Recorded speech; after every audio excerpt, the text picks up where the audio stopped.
Go ahead. Troy, second.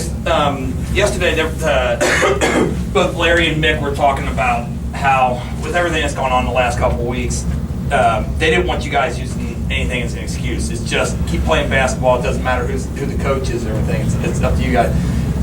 Did it take a little bit of time for that to settle in? To get back and just play? Not really. We just had to still just go out and play. But if we let that stop us there, ain't no telling, we probably would have lost about 50 today.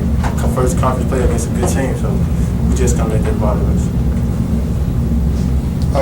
Farad, you got hot obviously there in the second half. Can you describe how you were feeling, how that came about? Basically, I was just doing the same thing I always do, being aggressive.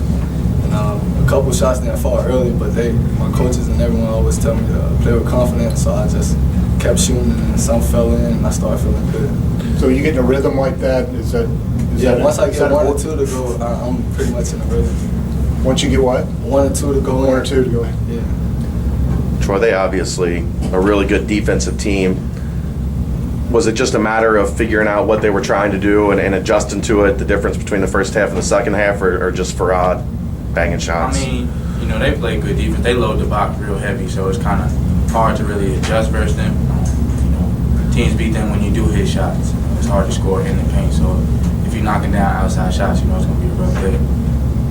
How important is it to win this game in terms of, obviously Coach Cronin being out for the year in terms of games, and this is a very highly ranked opponent. Can you describe what it means to win this game?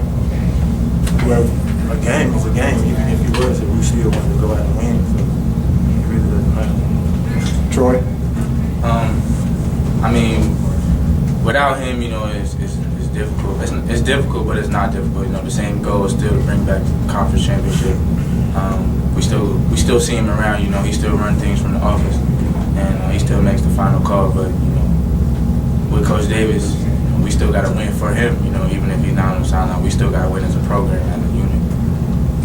Octavius, you were 6 of 7 from the floor. What was different about today that just felt like it was clicking? Man, my confidence getting higher and higher every game. Every shot that I take, I practice it in practice. So once I get it off, it feels good once it leaves. Could you feel things loosening up on the inside once he started to hit shots? Their defense had to expand a little bit and open things up for you guys. Farad, coming off the bench, do you feel like you get a little time to settle into the game before you're out there and kind of on the stage?